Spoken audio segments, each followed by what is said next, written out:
안녕하세요, 매생이 친구들. 우리 다시 또 만났습니다. 반갑습니다.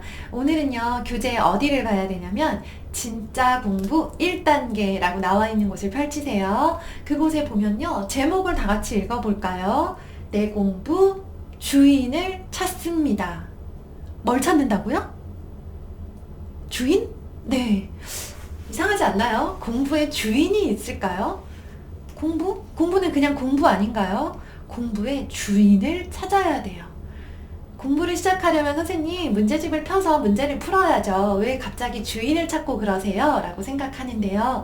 내 공부의 주인을 명확하게 찾지 않으면요, 우리가 문제를 아무리 많이 풀어도 공부를 진짜 열심히 해도 의미가 없어요. 그래서 이게 1단계 가장 중요한 이야기예요. 선생님이 두 친구의 이야기를 들려줄게요. 아마 우리 반에 이런 친구들 있을 것 같습니다. 어느 학교에 5학년 1반에 수민이랑 지현이라는 친구가 있었어요. 둘 다 여자친구고요. 이 두 친구는 한 번은 수민이가 1등, 한 번은 지현이가 1등. 한 번은 지연이가 1등, 다른 한 번은 수민이가 1등. 둘 다 똑같이 100점을 맞은 적도 많고요. 1등, 1등, 1등, 1등 같이 아주 공부를 잘하는 유명한 친구들이에요. 우리 학교에 이런 친구들 있죠? 자, 그런데 수민이랑 지연이는 성적은 비슷한데 좀 달라요. 뭐가 다르냐면요. 수민이가 열심히 공부하는데 엄마가 시켜서 하는 거예요. 왜냐? 수민이 엄마 좀 무섭거든요. 우리 엄마 무서운 사람 손. 네.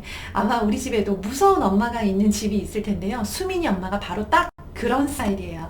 그래서 수민이한테 공부 뭐뭐뭐 해야 되는지 엄청나게 많이 계획을 짜주고 오늘 이거 다 해. 다 못하면 못 자.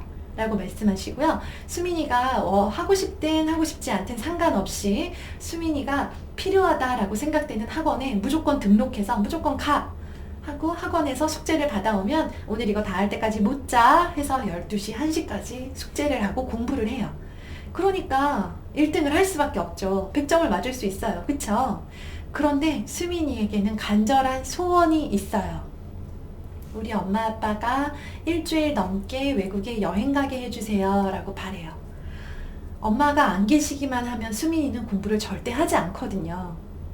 지난 겨울방학 때 수민이 엄마가 갑자기 편찮으셔서 입원을 하신 적이 있으셨어요. 3박 4일 정도 입원을 하셨고 아빠도 간호를 하시느라 같이 병원에 계셔가지고 수민이가 집에서 할머니랑 같이 지냈던 적이 있는데요. 글쎄 그때 수민이는 유튜브 보고 게임하고 카톡하고 하느라고요. 밤 늦게까지 잠 안 자고 공부는 하나도 하지 않았대요. 물론 그러고 나서 엄청 혼났죠. 하지만 수민이가 공부를 열심히 하는 이유는 엄마가 감시하기 때문이기 때문에 엄마만 없으면 좋겠다라는 생각을 진짜 많이 한대요. 똑같이 공부를 잘하는 지연이는 어떨까요? 지연이는 좀 독특해요. 지연이의 엄마는 엄청 바쁘세요. 병원 응급실에 일하는 간호사이시거든요. 그래서 밤에도 근무할 때가 많고 낮에도 집에 계시지만 밤에 일하고 들어와서 낮에 주무시느라고 쉬셔야 돼서 지연이가 어떤 공부를 하는지 얼마나 잘하는지 어디까지 했는지 잘 모르세요. 그런데 지연이는 공부를 열심히 해요. 엄마가 무섭지도 않고 엄마가 시키지도 않는데 왜? 지연이는 UN이라고 하는 국제연합이라고 하는 세계적인 기구에서 일하고 싶은 꿈이 있대요.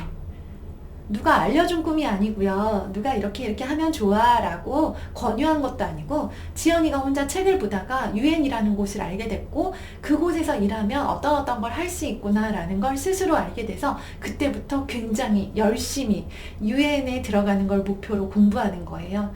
그래서 지연이는 입만 열면 UN 타령을 한대요. 공부하기 힘들다 라고 하더니 아니야 그래도 난 UN에서 꼭 일할 거니까 그래서 열심히 할 거야 하면서 혼자 마음을 다잡는 거죠. 수민이랑 지연이는 지금 점수는 똑같아요. 둘 다 100점 아니면 95점, 둘 다 1등 아니면 2등. 그런데 두 사람이 앞으로도 똑같은 인생을 살게 될까요? 우리 친구들 선생님이 정답을 말해주지 않아도 너무나 잘 알 거라고 생각해요. 수민이랑 지연이의 지금 모습은 비슷하지만 시켜서 하는 친구와 내가 내 공부의 주인이고 내 인생의 주인이야 라고 생각해서 열심히 하는 친구와는 중학교 때 모습이 다를 거고 고등학교 때 성적이 다를 거고요. 앞으로 대학교 그리고 이후에 어른이 되어서의 인생도 굉장히 달라질 거예요. 선생님은 그럴 거라고 확신해요. 공부의 주인이다, 아니다. 내가 내 공부의 주인인지 아닌지 확인할 수 있는 방법이 있어요. 우리 딱 봐도 수민이 공부의 주인은 수민이 엄마고 지연이 공부의 주인은 지연이라는 거 눈치챘죠?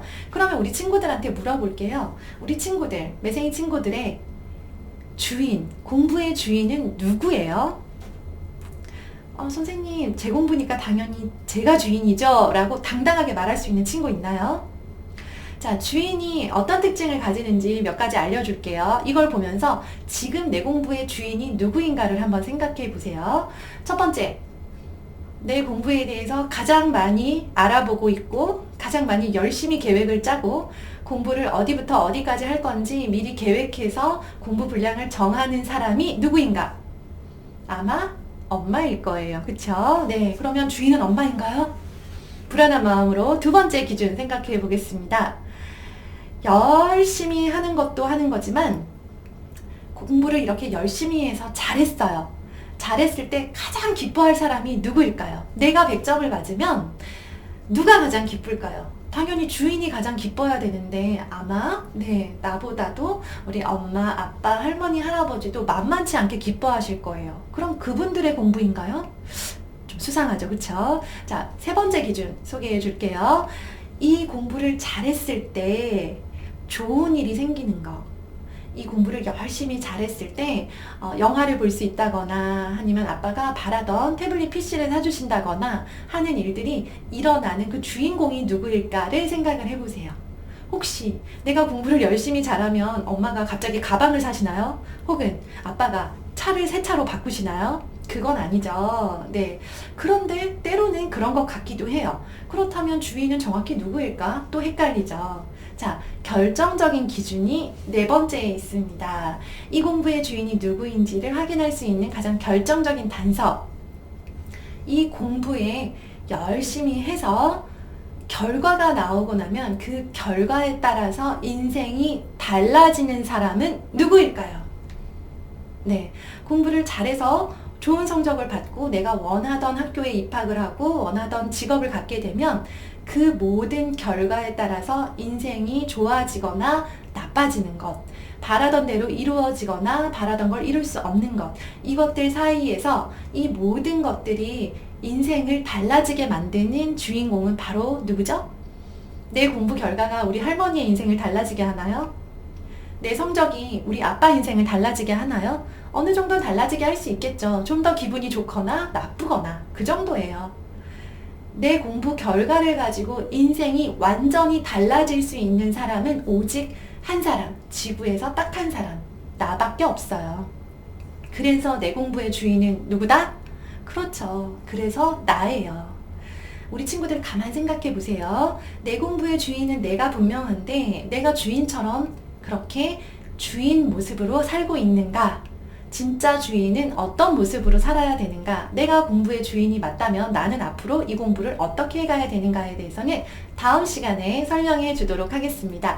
1단계 내 공부의 주인을 찾습니다. 우리 친구들 교재에다가 내가 바라는 꿈 그리고 이 공부의 주인이 누구인지를 한번 적어 보도록 하세요. 자, 우리 친구들 응원합니다. 파이팅! 다음 단계 2단계에서 만나요. 안녕!